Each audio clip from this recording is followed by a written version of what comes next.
You ask my mother there, she's sitting at the back. Everyone gave up on me. All my family gave up on me. He's a drug addict. He will account to nothing. But I remember my mother always saying, Rakesh, God's going to use you. She never gave up. She never gave up on her dream. She prayed and she prayed. Parents, don't stop. Don't give up on the dreams you have for your children. The things that you remember God promised your children. The words of prophecies that have been spoken upon your children.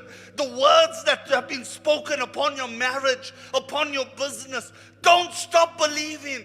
This God, He will never change. You just keep believing. You just keep dreaming. And God will meet you.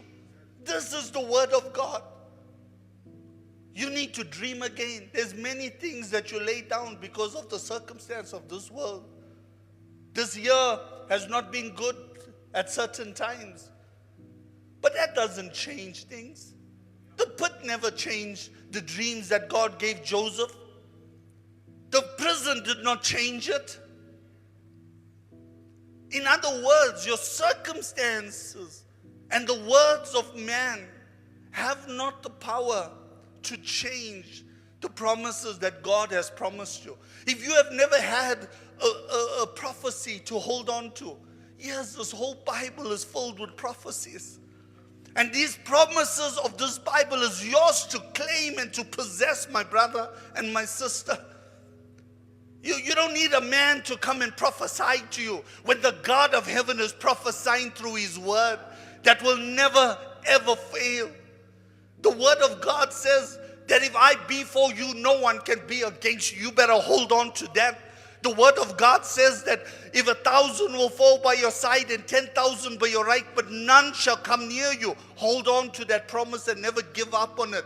He said that the pestilence of the day shall not touch you. No evil shall befall you, and no sickness shall come near your dwelling place. He said, even though you walk through the valley of the shadow of death, you shall fear no evil, for thy rod, my God, He will comfort me and protect me. He anoints my head with oil, and my cup runneth over with the goodness and with the mercy of the Lord. You better catch on to those promises. These are the promises of heaven that will never leave you.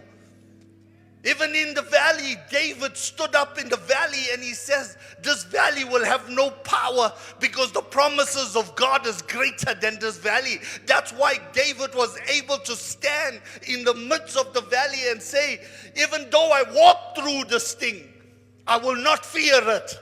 Because this is not my end. I have a destiny. I have a dream to fulfill. This problem you are going through is not the end of you, my brother and my sister. You have still a dream that God has given you. Time has not the power to override the dreams of heaven. God is not done with you. God is not done with you.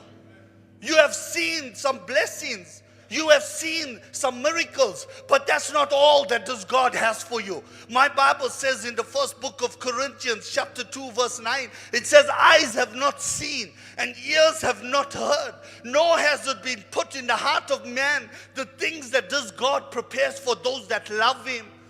I'm telling you today, you may have seen the financial blessings of God.